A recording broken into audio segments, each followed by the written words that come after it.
Good morning friends, Amit life maker YouTube channel पे आप लोगों का स्वागत है। देखिए दोस्तों, आज के सेशन में हम लोग करने वाले हैं फ्रेंड्स 13 जून 2025 का करंट अफेयर्स। और दोस्तों, और यह करंट अफेयर्स आपके जितने सारे आगामी परीक्षा होने वाले हैं दोस्तों, सारे एग्जाम के पर्पज से बहुत ही महत्वपूर्ण सेशन रहने वाला है। तो सेशन को आप लोग एक बार जरूर देखिएगा दोस्तों। सेशन अगर आप लोगों को पसंद आएगा फ्रेंड्स तो सेशन को एक लाइक जरूर कर दीजिएगा। देखिए दोस्तों, आज का फर्स्ट क्वेश्चन है कि WEF वर्ल्ड इकोनॉमिक फोरम दोस्तों ग्लोबल जेंडर गैप इंडेक्स 2025 में भारत 148 देशों में किस स्थान पर रहा है। तो देखिए दोस्तों, ये मतलब इसमें दोस्तों भारत का स्थान 131वां स्थान है दोस्तों। ऑप्शन नंबर डी सही है। सोल्यूशन देखिए इसका, विश्व आर्थिक मंच WEF के ग्लोबल जेंडर गैप इंडेक्स 2025 में भारत 148 देशों में 131वें स्थान पर खिसक गया, जो पिछले वर्ष 2024 के 129वें स्थान से 2 स्थान नीचे है। भारत का समग्र लैंगिक समानता स्कोर 64.1% है, जो दक्षिण एशिया में सबसे कम में से एक है। इंडेक्स 4 आयामों पर लैंगिक समानता का मूल्यांकन करता है: आर्थिक भागीदारी और अवसर, शैक्षिक प्राप्ति, स्वास्थ्य और जीविता और राजनीतिक सशक्तिकरण। भारत दक्षिण एशिया में 5वें स्थान पर है, बांग्लादेश 24वां स्थान, नेपाल 125वां, श्रीलंका 137वां और भूटान 119वां से पीछे, जबकि मालदीव 138वां और पाकिस्तान 148वां स्थान भारत से नीचे है दोस्तों। और आइसलैंड 93.5 स्कोर के साथ लगातार 15वें वर्ष शीर्ष पर है, और जो 90% से अधिक लैंगिक अंतर बंद करने वाला एकमात्र देश है। भारत में आर्थिक भागीदारी में केवल 40.7% समानता है दोस्तों, जो बांग्लादेश, सूडान, ईरान, पाकिस्तान और मोरक्को के साथ सबसे कम है दोस्तों। नेक्स्ट क्वेश्चन देखिए, संयुक्त राष्ट्र ने अंतर्राष्ट्रीय खेल दिवस 2025 को किस वर्ष आधिकारिक रूप से मान्यता दी है दोस्तों। ये दोस्तों ऑप्शन नंबर दोस्तों हमारा 20 सही होगा, 2024 में दोस्तों। सोल्यूशन देखिए इसका, अंतर्राष्ट्रीय खेल दिवस 2025 अंतर्राष्ट्रीय खेल दिवस 2025 11 जून 2025 को विश्व स्तर पर मनाया गया, जिसका उद्देश्य बच्चों के लिए खेल के महत्व को रेखांकित करना और उनके अधिकार को बढ़ावा देना है। इस वर्ष का theme choose play every day है, जो हर दिन खेल को प्राथमिकता देने का संदेश देता है। संयुक्त राष्ट्र ने 2024 में इस दिन को आधिकारिक रूप से मान्यता दी, जो बच्चों के बौद्धिक, सामाजिक, भावनात्मक और शारीरिक विकास में खेल की भूमिका को दर्शाता है। राजस्थान के मुंदाहेरी में प्रथम संगठन और NDTV के सहयोग से खेल मेला आयोजित किया गया, जो सामुदायिक भागीदारी से बच्चों के विकास को प्रोत्साहित करता है। भारत में सचिन तेंदुलकर यूनिसेफ दक्षिण एशिया के क्षेत्रीय सद्भावना दूत ने माता पिता से बच्चों को खेल के लिए समय देने की अपील की है दोस्तों। नेक्स्ट क्वेश्चन देखिए, निम्नलिखित में से किस राज्य ने जनमन सर्वेक्षण में सबसे अधिक जवाब 1,41,150 दिए हैं दोस्तों। तो ऑप्शन नंबर डी हमारा सही होगा, Uttar Pradesh. Option number D सही है दोस्तों। सोल्यूशन देखिए इसका, नरेंद्र मोदी ऐप नमो ऐप ने प्रधानमंत्री नरेंद्र मोदी के 11 साल पूरे होने का जश्न मनाने के लिए जनमन सर्वेक्षण शुरू किया है, और इस सर्वेक्षण को लॉन्च होने के 26 घंटे के भीतर 5 लाख से ज़्यादा जवाब मिले, और इस सर्वेक्षण के जरिए लोग सरकार को सीधे अपनी प्रतिक्रिया दे सकते हैं। इसमें राष्ट्रीय सुरक्षा, शासन, सांस्कृतिक गौरव और युवा विकास जैसे विषय पर चर्चा की गई है, और 77% उत्तरदाताओं ने पूरा सर्वेक्षण पूरा किया, जो मजबूत भागीदारी को दर्शाता है। और उत्तर प्रदेश में 1,41,150 जवाब मिले हैं दोस्तों, महाराष्ट्र 65,775 जवाब मिले, और तमिलनाडु में 62,580 जवाब मिले, और गुजरात में 43,590 जवाब मिले, हरियाणा में 29,985 जवाब मिले हैं। नेक्स्ट क्वेश्चन देखिए, टाइगर कला 2025 अभ्यास कब और कहां आयोजित किया गया था दोस्तों। यह आयोजित किया गया था, ऑप्शन नंबर बी से 26 मई से 10 जून 2025 के बीच उत्तर भारत में ये आयोजित किया गया था फ्रेंड्स। नेक्स्ट क्वेश्चन देखिए दोस्तों, इसका पहले सॉल्यूशन देख लीजिए कि भारतीय वायुसेना और संयुक्त राज्य अमेरिका की वायुसेना के विशेष बलों के बीच पहला संयुक्त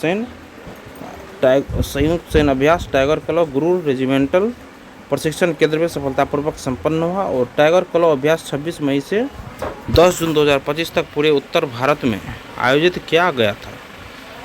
टाइगर क्लॉ अभ्यास में भारतीय वायुसेना के विशेष बल गुरु और संयुक्त राज्य वायुसेना के विशेष बल शामिल होते हैं, और इस अभ्यास का मुख्य उद्देश्य साझेदारी बढ़ाना, सर्वोत्तम प्रथाओं का आदान प्रदान और संयुक्त प्रशिक्षण आयोजित करना था दोस्तों। नेक्स्ट क्वेश्चन है, प्रियंका गोस्वामी ने जून 2025 में ऑस्ट्रियन रेस वॉकिंग चैंपियनशिप में किस स्पर्धा में स्वर्ण पदक जीता है दोस्तों? तो ऑप्शन नंबर ए सही है इसमें। महिला में दोस्तों 10 किलोमीटर के स्पर्धा में यह स्वर्ण पदक जीता है। सोल्यूशन देखिए इसका। भारत की रेस वॉकर प्रियंका गोस्वामी ने सत्र की पहली जीत दर्ज करते हुए इंसब्रुक में ऑस्ट्रियन रेस वॉकिंग चैंपियनशिप में महिलाओं की 10 किलोमीटर दौड़ में स्वर्ण पदक किया दोस्तों। और गोस्वामी ने 47 मिनट और 54 सेकंड का समय निकाला। उनके नाम 20 किलोमीटर रेस वॉक में 1 घंटे 28 मिनट 45 मिनट का राष्ट्रीय रिकॉर्ड है। और 10 किलोमीटर में उनका सर्वश्रेष्ठ निजी प्रदर्शन 45 मिनट और 47 सेकंड का है, जो उन्होंने 2022 में बनाया था। वह मई में मेलबर्न में एथलेटिक्स विक्टोरियन वॉकिंग चैंपियनशिप में दूसरे स्थान पर रही थी। और इंसब्रुक में पुरुषों के 35 किलोमीटर रेस वॉक में संदीप कुमार दूसरे और राम बाबू तीसरे स्थान पर रहे हैं दोस्तों। नेक्स्ट क्वेश्चन देखिए। निम्नलिखित में से कौन सा क्षेत्र बाल श्रम में लगे बच्चों की कुल संख्या और प्रतिशत दोनों में सबसे आगे है? ऑप्शन नंबर डी देखिए फ्रेंड्स, अफ्रीका।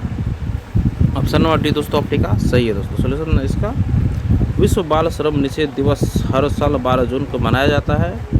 विश्व बाल श्रम निषेध दिवस 2025 का विषय है प्रगति स्पष्ट है लेकिन अभी और काम करना है। आइए प्रयासों को गति दें। दुनिया भर में लगभग 160 मिलियन बच्चे बाल श्रम में लगे हुए हैं, जो 10 बच्चों में से 1 के बराबर है। 2000 से 2020 तक बाल श्रम में 85.5 मिलियन की कमी आई है, जो 16% से 9.6% हो गया है।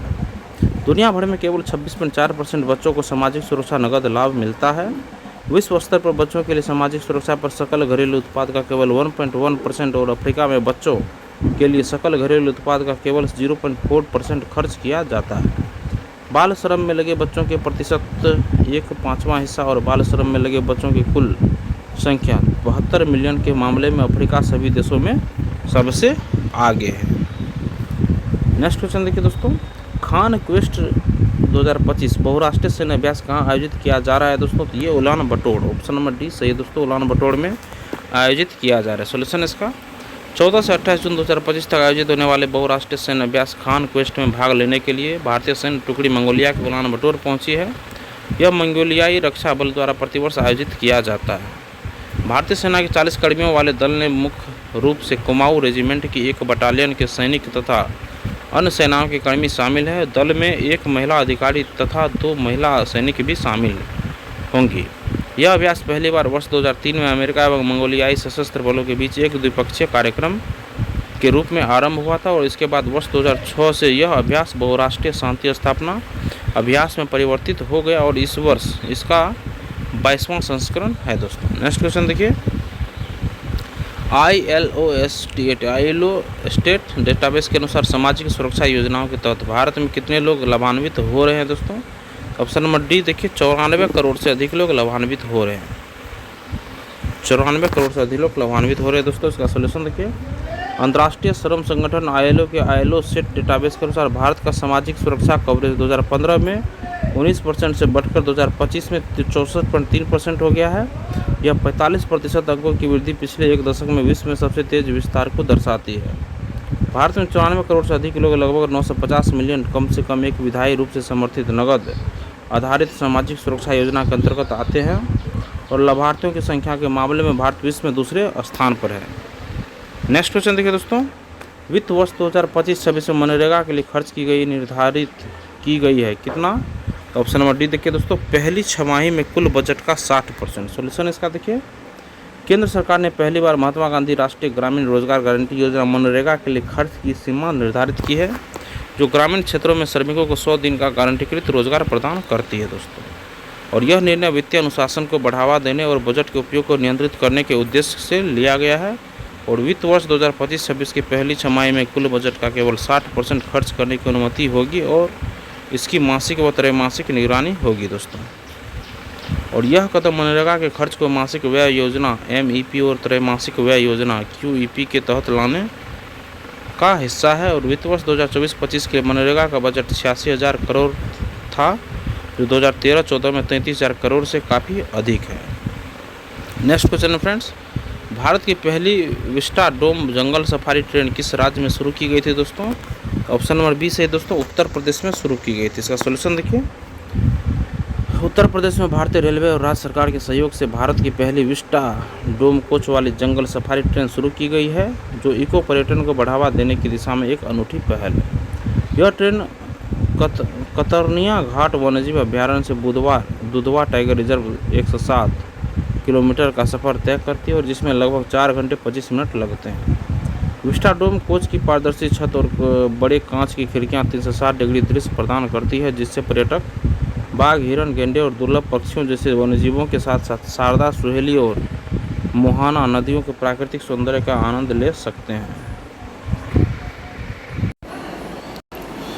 देखिए फ्रेंड्स, नेक्स्ट क्वेश्चन हम लोग का, भारत की पहली विस्टा डोम जंगल सफारी ट्रेन किस राज्य में शुरू की गई दोस्तों? तो ये उत्तर प्रदेश में शुरू की गई। ऑप्शन नंबर बी सही है। सोल्यूशन देखिए इसका, उत्तर प्रदेश में भारतीय रेलवे और राज्य सरकार के सहयोग से भारत की पहली विस्टा डोम कोच वाली जंगल सफारी ट्रेन शुरू की गई है, जो इको पर्यटन को बढ़ावा देने की दिशा में एक अनूठी पहल है। यह ट्रेन कतरनिया घाट वन्यजीव अभयारण्य से दुधवा टाइगर रिजर्व तक 107 किलोमीटर का सफर तय करती है, जिसमें लगभग 4 घंटे 25 मिनट लगते हैं। विस्टा डोम कोच की पारदर्शी छत और बड़े कांच की खिड़कियां 360 डिग्री दृश्य प्रदान करती है, जिससे पर्यटक बाघ, हिरण, गेंडे और दुर्लभ पक्षियों जैसे वन्यजीवों के साथ साथ शारदा, सुहेली और मोहाना नदियों के प्राकृतिक सौंदर्य का आनंद ले सकते हैं। यह train Uttar Pradesh eco tourism board की एक गंतव्य 3 वन योजना का हिस्सा है, जो दुधवा, कतरनिया घाट और किशनपुर अभयारण्य को जोड़ती है, और यह पहल उत्तर प्रदेश सरकार की बफर मेन सफर योजना का हिस्सा है। दोस्तों नेक्स्ट क्वेश्चन देखिए, केंद्र सरकार द्वारा घोषित आयातित कच्चे खाद्य तेलों पर नया मूल्य सीमा शुल्क BCD क्या है दोस्तों? तो ऑप्शन नंबर सी सही है दोस्तों, इसका 10% है दोस्तों। सोल्यूशन इसका है, केंद्र ने मुद्रास्फीति को नियंत्रित करने के लिए कच्चे खाद्य तेलों पर मूल्य सीमा शुल्क में कटौती की, और केंद्र सरकार ने सूरजमुखी, सोयाबीन और पाम तेल सहित आयातित कच्चे खाद्य तेलों पर मूल्य सीमा शुल्क BCD को 20% से घटाकर 10% कर दिया है। और इस संशोधन के परिणाम स्वरूप कच्चे और परिष्कृत खाद्य तेलों के बीच आयात शुल्क अंतर 8.75% से बढ़ाकर 19.25% कर दिया गया, और पिछले साल शुल्क वृद्धि और अंतर्राष्ट्रीय दरों में वृद्धि से खाद्य तेल की बढ़ती कीमतों का मुकाबला करने के लिए यह निर्णय लिया गया है। नेक्स्ट क्वेश्चन देखिए, 2 प्रमुख रेलवे दोहरीकरण परियोजनाओं के लिए कैबिनेट द्वारा स्वीकृत कुल परिव्यय क्या है? तो देखिए दोस्तों, इसका ऑप्शन नंबर हमारा बी सही होगा दोस्तों, कि 6405 करोड़ रुपए। सोल्यूशन इसका, कैबिनेट ने झारखंड, कर्नाटक और आंध्र प्रदेश में 64 से 5 करोड़ रुपए की रेलवे परियोजनाओं को मंजूरी दी, और प्रधानमंत्री मोदी की अध्यक्षता वाली आर्थिक मामलों में कैबिनेट समिति ने 64 से 5 करोड़ रुपए के मूल्य परिव्यय वाली 2 प्रमुख रेलवे दोहरीकरण परियोजनाओं को मंजूरी दी है, और कोडरमा बड़का काना दोहरीकरण परियोजना झारखंड में 133 किलोमीटर तक फैली हुई है। यह एक प्रमुख कोयला उत्पादक क्षेत्र से होकर गुजरती है और पटना और रांची के बीच सबसे छोटी रेल लिंक के रूप में कार्य करती है। और बल्लाड़ी चिकचापुर दोहरीकरण परियोजना कर्नाटक बल्लाड़ी और चित्रदुर्ग जिले और आंध्र प्रदेश अनंतपुर जिले में 185 किलोमीटर तक फैली हुई है।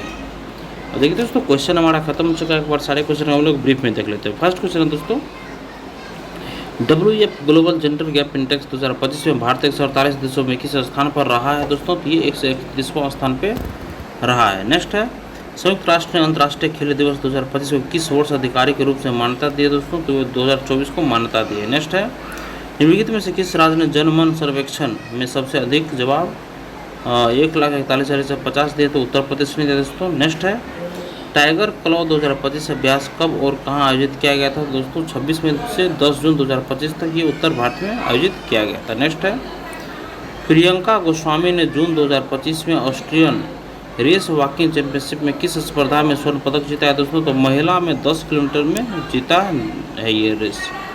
नेक्स्ट है दोस्तों, निम्नलिखित में से कौन सा क्षेत्र बाल श्रम में लगे बच्चों की कुल संख्या और प्रतिशत दोनों में सबसे आगे है दोस्तों? ये अफ्रीका है दोनों में। नेक्स्ट है, खान क्वेस्ट 2025 बहुराष्ट्रीय सैन्य अभ्यास कहाँ आयोजित किया जा रहा है? तो ये उलान बटोर में आयोजित किया जा रहा है। नेक्स्ट है कि ILO स्टेट डेटाबेस के अनुसार सामाजिक सुरक्षा योजनाओं के तहत भारत में कितने लोग लाभान्वित हो रहे हैं दोस्तों? ये 94 करोड़ रुपए से 94 करोड़ से अधिक लाभान्वित हो रहे हैं दोस्तों इससे लोग। नेक्स्ट है, वित्त वर्ष 2025-26 में मनरेगा के लिए खर्च की सीमा क्या निर्धारित की गई है दोस्तों? तो पहली छमाही में कुल बजट का 60% निर्धारित किया गया है। नेक्स्ट है, भारत की पहली विस्टा डोम जंगल सफारी ट्रेन किस राज्य में शुरू हुई दोस्तों? तो उत्तर प्रदेश में। नेक्स्ट है, केंद्र सरकार द्वारा घोषित आयातित कच्चे खाद्य तेलों पर नया मूल्य सीमा शुल्क बीसीडी क्या है? तो 10% है। नेक्स्ट और आखिरी क्वेश्चन है, 2 प्रमुख रेलवे दोहरीकरण परियोजनाओं के लिए कैबिनेट द्वारा स्वीकृत कुल परिव्यय क्या है? तो 6405 करोड़ रुपए कुल परिव्यय है। और इसी के साथ दोस्तों देखिए फ्रेंड्स, हमारा क्वेश्चन यहीं पे खत्म होता है और सेशन भी कंप्लीट होता है फ्रेंड्स। और इसी के साथ आप लोग देखिए फ्रेंड्स, इसके अभी पिछले वाले सेशन को जो नहीं देखे, जिसमें कि दोस्तों हम टोटल 11 मंथ का करंट कंप्लीट करवा चुके हैं, वो आप लोग जाके जरूर देख लीजिएगा। क्योंकि दोस्तों अभी जो एनटीपीसी ग्रेजुएट लेवल का परीक्षा चल रहा है दोस्तों, और अभी जो बिहार में बीपीएससी ट्रिप 4.0 और बीएसएससी का जो परीक्षा होने वाली दोस्तों, उस एग्जाम के लिए बहुत ही महत्वपूर्ण सेशन दोस्तों यह करंट अफेयर्स रहने वाला है। तो सेशन को जरूर एक बार लाइक कीजिएगा दोस्तों, अगर पसंद आया होगा तो, और किसी एक ग्रुप में इस वीडियो को जरूर शेयर कर दीजिएगा। वीडियो देखने के लिए धन्यवाद दोस्तों, आपका दिन शुभ हो।